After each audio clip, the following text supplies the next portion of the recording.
Lorsque l'on veut parler de tatouage dans le cinéma, il y a un film qui s'impose de lui-même, tant il représente à la perfection à quel point ces deux courants artistiques peuvent collaborer. Je parle évidemment du film Memento de Christopher Nolan. Je vous propose de découvrir comment le réalisateur exploite le tatouage pour développer son héros et nous raconter son histoire. Les amis, bienvenue dans Un tatouage dans le plan.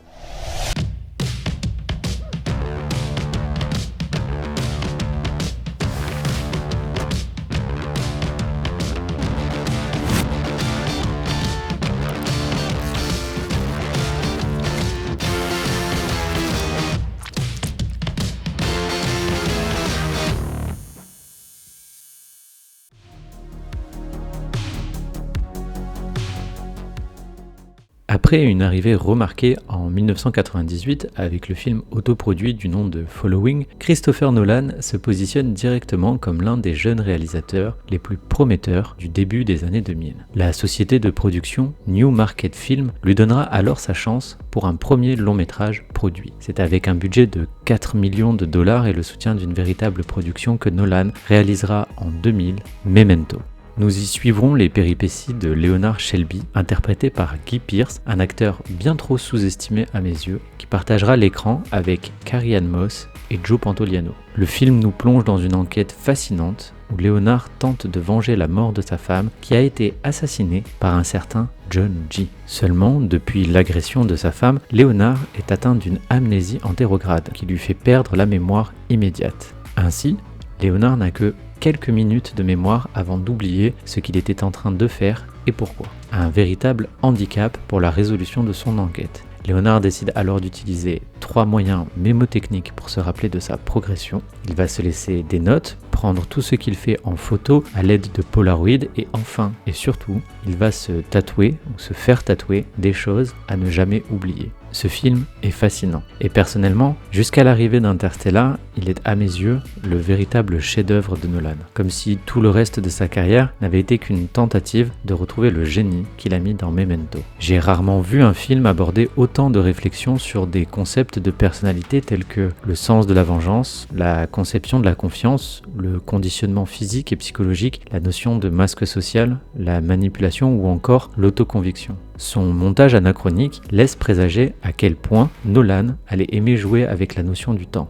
Dans Memento, on remonte le film à l'envers. Chaque Polaroid nous amène à un segment d'intrigue qui le précède. Mais le film est entrecoupé de plans en noir et blanc, qui eux suivent un déroulement chronologique normal. Au-delà du fait que cela fonctionne, Nolan réussit le coup de maître de ne pas faire d'erreur dans la boucle amnésique qu'il propose. Et pour en revenir à ce qui nous intéresse, oui, le tatouage joue un rôle primordial dans le film.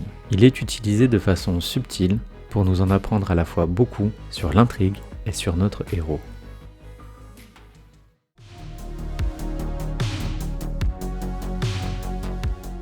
Avant d'aller plus loin, il est de mon devoir de vous prévenir que pour comprendre pleinement le rôle des tatouages dans Memento, je suis obligé d'aborder certains éléments de l'intrigue. Si vous n'avez pas vu Memento, je vous recommande de voir le film et de revenir ici après. Pour tous les autres, je vous souhaite un bon visionnage.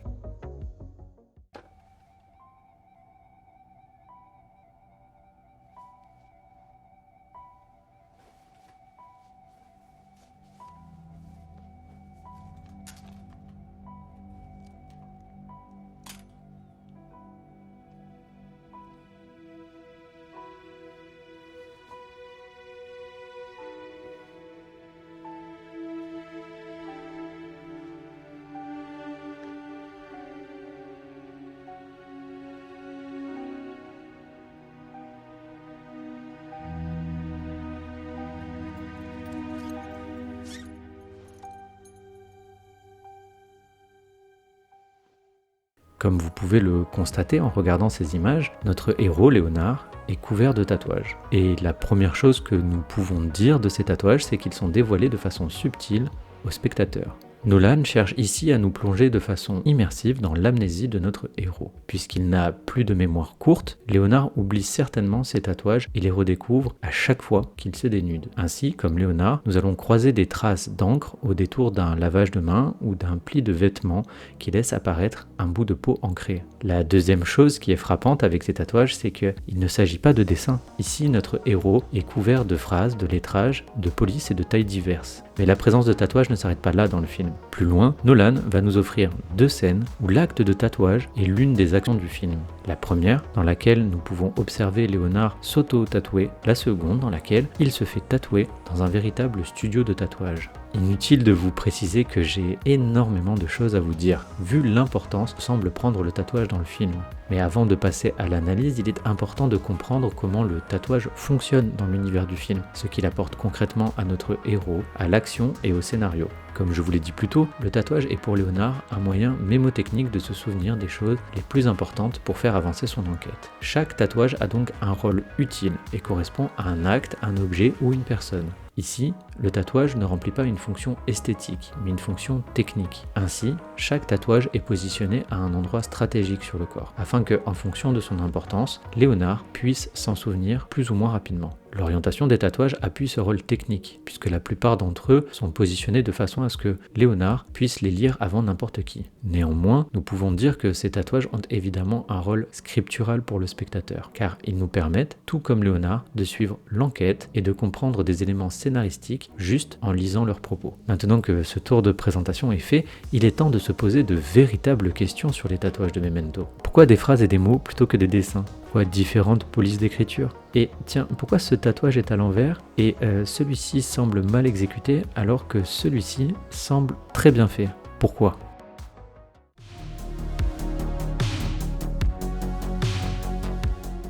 Comme tout courant artistique, le tatouage se divise en de multiples styles divers et variés. Parmi ces styles existe le lettering tattoo, l'art du lettrage qui a pour finalité de se faire tatouer un mot, une phrase, un chiffre ou un nombre. Le lettering est un style que l'on retrouve dans la majorité des cultures. Il se divise lui-même en un nombre conséquent de sous-catégories. Ainsi, nous aurons des lettrages au style latino, d'autres au style asiatique ou caucasien, ou encore des concepts plus ornementaux comme le dark lettering. Tous les alphabets sont exploités dans ce style de tatouage, y compris ceux des langues mortes telles que le latin et le grec pour ne citer que. Également, des concepts d'écriture encore plus anciens ont été utilisés comme les hiéroglyphes égyptiens ou les alphabets runiques vikings. Enfin, il est important de mentionner que les alphabets fictifs sont également exploités par le lettering, comme par exemple l'elfique de Tolkien ou l'alphabet circulaire du film Premier Contact de Denis Villeneuve. L'intention derrière le lettering est de raconter un bout de notre histoire, de notre personnalité à travers un mot, une citation, les paroles d'une chanson ou une réplique de film, et bien d'autres encore. En fonction de l'importance de ce que nous souhaitons raconter, la taille, l'épaisseur et la police du lettrage peuvent varier. L'invitation à la lecture est une approche différente du dessin, mais a sensiblement le même objectif. Le lettering peut également avoir une dimension spirituelle, comme on le retrouve dans certaines cultures d'Asie centrale, par exemple avec les mantras ou les prières. Le lettrage devient alors une protection. Le lettering a également connu des jours sombres dans notre histoire, comme les terribles tatouages de la Seconde Guerre mondiale qui symbolisaient votre réduction à un matricule, comme si vous étiez du bétail. Plus tard, à partir des années 70-80, le lettering a connu un essor dans les sphères criminelles telles que les gangs, la mafia et la prison. À titre d'exemple, on peut citer des gangs d'Amérique latine qui peuvent vous tatouer de force le nom de leur gang afin de prouver votre appartenance. Heureusement, à la fin des années 90, le lettering se libère peu à peu de son aura criminelle et redevient un moyen simple et léger de rendre hommage à une partie de notre histoire. Tous ces concepts liés au lettering amènent à un dénominateur commun, l'identification, ce qui peut s'appliquer de façon générale à l'art du tatouage, mais qui est amplifié par un lettrage. Ainsi, Christopher Nolan puise dans toute cette symbolique du lettering pour construire les tatouages de son héros. Puisqu'un lettrage identifie la personnalité et l'histoire de son porteur, cela colle parfaitement à Léonard. Il porte ses tatouages comme les stigmates de son aventure. Il est important de relever le fait que le tatouage est un marqueur temporel. Toute personne tatouée revisite un souvenir, un moment de vie, à chaque fois qu'elle pose les yeux sur son tatouage. Dans un film où la dimension temporelle a tant d'importance, ce point prend tout son sens. Malgré son amnésie, Léonard confie son passé à ses tatouages, ce qui lui permet sans cesse de recoller les morceaux de son histoire. On peut également interpréter cette métaphore comme l'idée que peu importe les efforts que nous mettons en œuvre pour oublier notre passé, celui-ci nous colle à la peau. Mais l'utilisation du lettering va encore plus loin et devient également un outil technique et puissant de mise en scène. Ainsi, à plusieurs reprises, Nolan n'hésite pas à mettre en scène certains tatouages pour faire vivre un rebond dans son intrigue. Je pense par exemple à la scène où Léonard est au téléphone et une plaie couverte par un pansement semble le démanger. Et bien que nous comprenons rapidement qu'il s'agit d'un tatouage, tatouage, il nous est révélé en même temps que Léonard. Sur ce tatouage, on peut lire « Ne réponds pas au téléphone ». Et cette mécanique de révélation permet de créer une surprise et un malaise à la fois chez le héros et chez le spectateur. Toujours dans cette mécanique de mise en scène, on peut également parler du tatouage que Léonard porte en haut du torse. John G. a et tué une femme. Celui-ci a été réalisé à l'envers, de façon à ce qu'il puisse être lu uniquement dans un miroir. Il devient donc le tatouage le plus personnel de Léonard. Il semble être le seul tatouage que Léonard ne partage pas vraiment avec le spectateur, puisqu'il faudra un plan large dans un miroir pour que nous puissions le lire. Ce tatouage ne s'adresse qu'à Léonard, et lui rappelle la chose la plus importante pour lui, son extrême motivation. Et le fait qu'il soit associé à l'effet de miroir n'est pas anodin. Un miroir est un objet où nous ne pouvons fuir notre reflet. Lorsque l'on regarde face à un miroir, la première chose que nous observons, c'est nous-mêmes. Ainsi, lorsque Léonard se regarde dans le miroir, il voit ce qu'il est. Et puisque le seul tatouage qu'il peut lire face au miroir est « John G. a et femme », cela va définir qui est Léonard dans toute l'intrigue du film, soit l'inébranlable vengeur de sa femme. Nous remarquons également que les tatouages de Léonard semblent divisés en deux catégories. Les bien réalisés, dont les polices sont propres, nettes et bien lisibles, et les mal réalisés, dont les lignes sont tremblantes. Son tatouage en haut du torse semble appartenir à la deuxième catégorie, ce qui renforce le côté dramatique et violent de l'information qu'il transmet. On peut appuyer cette analyse par l'emplacement de son plus gros tatouage. Trouve-le et tue-le. En plus d'être le plus grand, il est positionné sous le tatouage miroir, ce qui donne une hiérarchie de lecture et d'action à ces deux tatouages, qui vont totalement définir quelle est la mission de notre héros et surtout son rôle dans le film. On peut clairement observer que ce tatouage a une police d'écriture bien différente des autres, une police de type médiéval qui apparaît plus large que les autres polices utilisées. Cela renforce son degré d'importance par rapport au reste des tatouages, et confirme que la vengeance est l'ultime motivation de Léonard. Une autre thématique forte du film est celle de la manipulation et de la confiance. Et là encore, les tatouages de Léonard vont être des outils de mise en scène essentiels.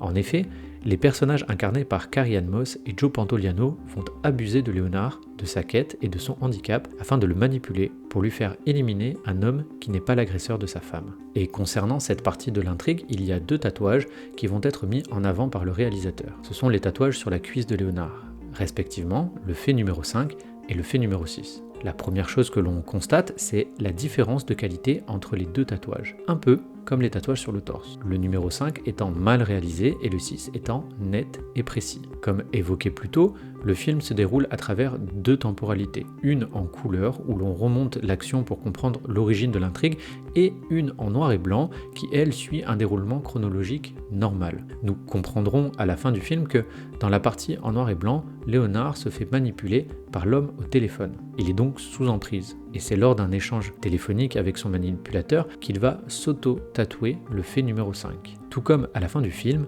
Léonard décide de reprendre en main sa propre quête, en changeant l'interprétation de ses éléments d'enquête afin de se venger des personnes qui l'ont manipulé. On se retrouve avec une vengeance dans la vengeance, et pour lui, peu importe qui, il lui faut simplement un John G pour accomplir sa mission. Et c'est à ce moment, lorsqu'il reprend le contrôle de son enquête, qu'il décide de se faire tatouer le fait numéro 6 par une véritable tatoueuse, d'où la qualité de son exécution. Nos deux tatouages sont donc le reflet de l'esprit de notre héros. Le fait numéro 5 représente Léonard sous emprise. Il est embrumé, confus et manipulé, d'où sa réalisation hasardeuse et médiocre. Et le fait numéro 6 représente Léonard sûr de lui, qui a repris le contrôle de sa personne, d'où sa réalisation professionnelle, nette et précise. Cette dualité sur la qualité des tatouages peut amener à une théorie encore plus mystérieuse autour de la compréhension du film. Et avant d'aller plus loin, je souhaite illustrer mes propos avec un dénominateur commun à certains films de Nolan, la libre interprétation, que l'on retrouve par exemple dans Inception, avec cette fin ouverte et cette question « DiCaprio reste-t-il dans un rêve ?»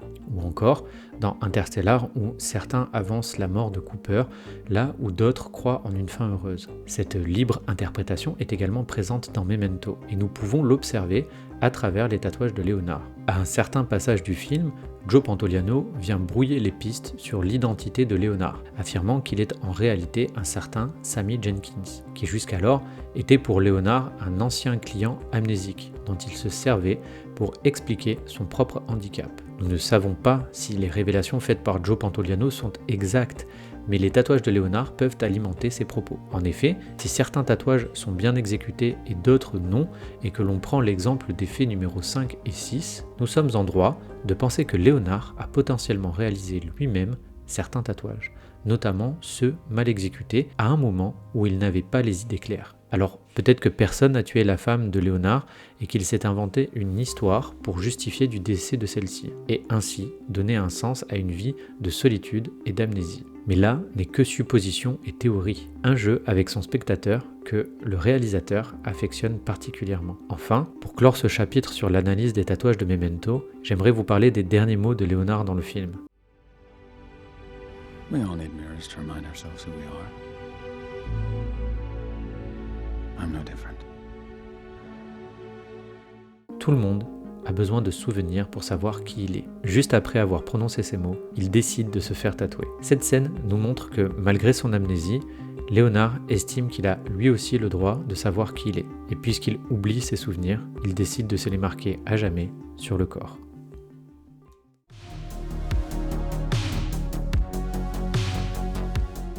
Pour conclure, j'aimerais partager avec vous une dernière scène du film, un dernier tatouage.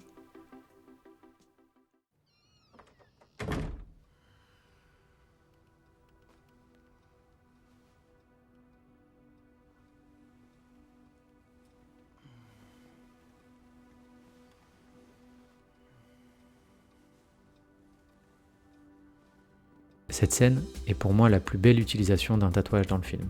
Le tatouage « She is gone », traduit en français « Elle est partie », que Léonard porte sur le bras est l'unique tatouage qui ne s'adresse qu'au spectateur. En effet, puisque la femme de Léonard a été tuée, ce tatouage n'apporte strictement rien à l'intrigue. En revanche, il sublime la composition de ce plan. Le tatouage vient visuellement combler le vide laissé par la femme de Léonard dans le lit, venant ainsi appuyer sur l'extrême solitude de notre héros. Memento est pour moi le film qui a su le mieux réinterpréter le concept artistique du tatouage, pour le mettre au service de son film et de sa mise en scène. Il est l'exemple parfait de la puissance artistique de la collaboration entre le cinéma et le tatouage. Et vos tatouages alors ? Ont-ils autant de choses à raconter sur vous ?